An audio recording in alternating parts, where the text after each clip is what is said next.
Like when you're on an airplane, you're skydiving, you always see the different people. And you're not the only person up there. Somebody's going, all right, man, we're going to go on at a count of 5. You've got somebody helping you out. You need that person that's going, okay, 5, 4, 3, and they believe in you or they wouldn't be counting. Can you build a business when you feel like a failure or at least are failing constantly? I'm Toby Lyles. This is my esteemed son, Maverick Lyles. This is the Voices on the Wind podcast, and we have Brad Koch for you today on mental health and building a business. He built a business while in the midst of a massive failure in his life. Mm-hmm.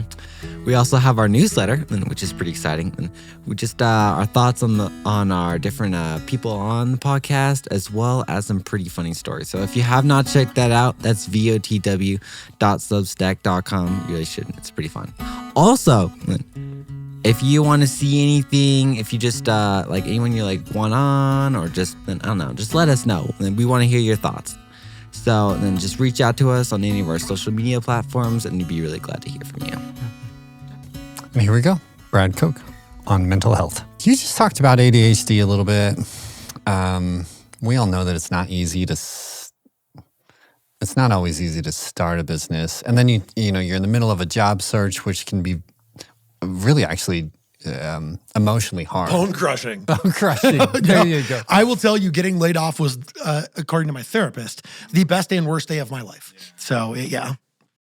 I mean, you don't have to go into the mental health side, but what were some of the hard challenges to keep going, to overcome? I mean, I've been in some job search situations, and I don't feel like I'm a genius. Oh, the mental health is huge, though. Yeah. There's something about betting on yourself. Everything from, I know how successful we've been, and I still have major imposter syndrome. Right. I'm waiting for the other shoe to drop. Like, this can't be real, right? But at the same time, there's that pit in my stomach of, what if this doesn't work? I cashed out my 401k. I remember getting the physical check in the mail and opening up and seeing the dollar amount and going, I mean, it's not a huge amount, but there's some digits there. And what if this doesn't work? Like, what am I doing? I have 3 boys, they're in their 20s, and someday I'll probably have grandkids. What am I doing? Well, I'm not setting them up for success. There's that fear. The mental health is there. When you're constantly getting rejection, you can justify it all you want, but no matter who you are, that's going to wear down on you. When you start running into roadblocks, you go to get an account with a distributor, and then they're like, no, or you have to jump through this hoop, or you have to do this, or you come in and you're like, we're going to go ahead and we're going to do this, and then you look at a wall and realize that you have to tear it down because it's not the code. And there's so many things you don't know exist, right? It's hard. ADHD is been a part of my life since '88. It is a superpower. It's a blessing and a curse. I never would have been able to have the energy to do both the full-time job and this, but also how many things that I forget. I'm like, oh, we've got to set up this account, or we've got to, hey, I should do the schedule. It's one of those things. So it's one of those things of the mental health part of it is huge. I've been in a therapeutic journey starting when I got laid off. And I can't stress enough how much that's been for me as a person, as a man, as a husband. And honestly, as a business owner and as a leader here, I can tell you, I know many people that worked for me over the decade at GameStop. I'm still friends with them. They would not recognize me as the leader here because of the mental health part of it and learning and becoming a better person. If you're not in a good spot, you want to take care of yourself and prepare the soil before you jump into a business venture. Because if you're really struggling, you're just pouring gasoline on that fire. So it was one of those things of, it is something that is very therapeutic and helpful to give yourself something to hold on to and to put your heart and soul into. But you want to make sure that you are at a good place for it mentally. Is there something tangible we can talk about in the middle of that? Like, when you said you're a better you're a better boss, better husband. And I agree, going through some of that therapy and the hard work is necessary. Yeah, can you just bring that down a little bit more? Is there something that you can say this is different, or I learned this from my therapist, or I did this before and now I do that, or I am reminded, I'm a very, very, very competitive person. I'm reminded of a moment when I worked for GameStop. We had a brand new assistant manager, and I think they had only been with us a couple weeks. And the big thing for us was getting memberships and then reservations of new games. And I walked in the store with my district manager at the time, and my new assistant manager's like, hey, I got a membership. And my first response was, cool, how many reserves did you get? And it was never enough. And it wasn't celebrating the success and learning that. That is, now it's one of those situations of like, look at the human. Are they giving you 110%? And celebrate the wins. And really, you're going to screw up. I screw up. I probably screw up more than anybody, and they just don't say anything. But it's one of those things of going, we're all human. And I really try to treat the team like they're human and try to treat the customer like they're human. And I think that's the difference is I learned that through therapy, and I learned that I don't have to be insecure enough to always strive to succeed so that I feel good about myself because I'm number one. Like, do what you do it the best you can, and let the chips fall where they fall.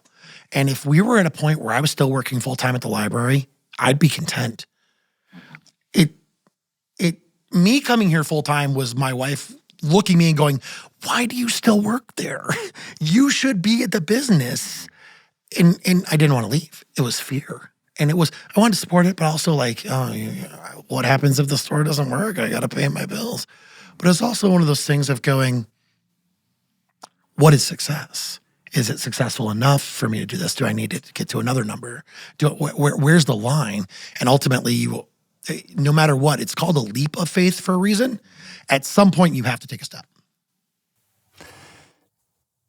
You don't have to go here, but you just hit on one of the hardest things. Trusting yourself, believing, navigating that, the fear of, taking the risk on yourself. Yeah. Trying to remember a time in my life where just so you're not the only one talking here, but I'm used to it. Yeah. No, I remember. I remember one time, the first time I ever got a business license. I was going to start I have an audio background, so thus the microphones, and I was going to do an audio install company. I was in Colorado, and I got my business license for that. But at the same time, I was similar to you. I was looking for jobs, and I just remember this wrestle in me of like, I want to start a business, but it's not going to work. So it was like, push on the business. I better go find a job. Push on the business. Oh, I really need a safe job. I eventually found a job and accidentally started a different kind of business in the process. But I just remember that fear, and so hard for me to launch. I didn't even launch in that moment. How do you talk to yourself?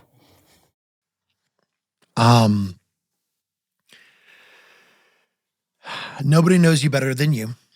And so I think that there's something you said there, talk about that fear and everything, but there's also those people that go out there and they just blindly fire off. I have friends and family members who every time I would meet them or see them, it'd be like, all right, what's their next big capital venture? Like, I'm going to school for this, or I'm going to do that or whatever. And you kind of eventually get to the point and be like, yeah, okay, we'll see if one of these ever sticks, right? Is that person wrong for betting on themselves? Is that person wrong? I think the answer to your question in a long roundabout way is are you surrounding yourself with people that are going to give you the feedback you need, not the feedback you want? Are you surrounding yourself with the wife who goes, why don't you? She, zero doubt that I could do this part of it. I needed her on the back end. I didn't have the brains for that. But I'll tell you, 5-10 years ago, I don't think she would have said anything because I wasn't at a point. And so do you have the people, she probably would have talked me out of it. Because you need the people around you that you trust, that know you, including yourself. Because if you're going to sit there and realistically tell yourself, okay, I should take a risk, you need to know yourself and you need to be realistic with yourself. I talked about being in a good space mentally, right? But that also goes to those people around. If the SDBC came back and said, hey, this is a really bad idea, we wouldn't be here. Yeah. You know, if I didn't have the opportunity of A and B helping me find that loan, or my amazing realtor finding this location, and if they're like, hey, you know, the market's horrible, you can't find a spot, rent's going to be $1 million a month, don't do it. You got to listen to the experts. So I think that's the big key for that last little step is the people that are standing around you. Like when you're on an airplane, you're skydiving, you always see the different people. And you're not the only person up there. Somebody's going, all right, man, we're going to go on a count of 5. You've got somebody helping you out. You need that person that's going, okay, 5, 4, 3. And they believe in you or they wouldn't be counting. Yeah. They believe that pack is good. They believe you know what you're doing and you're going to pull the cord. So you need that person that's going to count down. Some of us also need the person that's going to put the foot on the button, give a little shove out the window. Mm-hmm. And some people, we need to stop them from jumping too soon. Yeah. Okay. That's a great answer. Yeah. We need some good people around us. This is a community gathering place. You've got people here all the time. Oh, yeah. I've read somewhere as I was preparing for this that you, and you worked at the library. Can you tell me about that? How does that affect our community? How does it build community? Behind us, off in the distance, on that wall is a bunch of writing in green on the wall. Okay. And that's actually, there's a few up there that are employees that have been with me at least 6 months. But besides that, those are different people that all helped build this in the construction opening process. So this door here wasn't hung properly. I just happened to have a buddy who I played Magic the Gathering with, who in conversation, he is a passionate woodworker. And I've seen some of the stuff he's built. And I'm like, do you know anything about it? He's like, yeah, I could do this. And I remember having to be like, no, dude, I'm paying you. Like, here's some money. And he's like, oh, no, it's fine. I just want to help out. Or a friend who used to be a journeyman electrician who's like, I've got tools. I'll come in and check that plug doesn't work or this. I think that's the overall key to everything. I run the Cheyenne Gaming Convention here every year. Originally came from a nonprofit that was part of the Wyoming Gaming Library. And then when the nonprofit dissolved, we worked to acquire the convention. That convention's all about community. It's literally just people coming together and playing games. And some of my favorite stories are the 40-year-old who walks in and sees an arcade cabinet of Street Fighter II, and then the 16-year-old nephew, and they play, and the 40-year-old whoops him. And he's looking up and I'm like, well, he's like, I used to play this back when I was in the Air Force. I used to sit at the BX playing, you know? Community is all about it. I think COVID really, really drove that home for me because I'm such a social person, and it's not the same. We talked about Dungeons and Dragons and sitting around the table. Well, I do play with my friends online. I have some friends back in the Midwest. We play every month or so. It's not the same. It's still good to talk to them online and see their face, but that community is what brings together. Yeah. You can have some solitaire games, and those are fun, and video games a lot of times are single player, but really what brings something like this together is community. Even with those single player games, how awesome is it to talk to somebody else who's playing the game? To go, yo, have you played the new Ghost of Yotai? Got a buddy, that's what I'm playing right now. He's like, oh, the story's so good. I just got to, spoilers, don't tell me too much, right? Yeah. But that's community. That's shared interest. These are all hobbies. And hobbies are a great way for people to come together. It's a general common ground. We talked about mental health. I'm very neurodivergent. Almost a lot of people I know. I always jokingly say the Venn diagram of neurodivergence and gamers is a perfect circle. And the reason why is regardless of where we are, we have something in common. So if you play Magic and I play Magic, we may be completely politically different. We may be spiritually different, but we could sit down and play in a environment with set rules where we're both passionate about the same thing. And that can be any hobby. That can be sports, it can be hunting, it can be football, whatever. But community is what makes games work, especially when there's more than one player. Really enjoyed that episode. Just really love his thoughts on, persevering through mental health. When your own mind is working against you. Like how do how do you not only, make it through, but actually persevere and like make something great, like actually thrive with that. I just thought that was super cool and really smart. Yeah, I loved how he talked about community and getting the right people around you as one of the main ways he overcame and started a business in the midst of that. So really appreciate that interview, Brad. If you haven't checked out Game Masters here in Cheyenne, Wyoming, well, hey, go check them out. If you're across the country, why not? Take a trip to one of the great cities. So until then, my friends, happy sailing.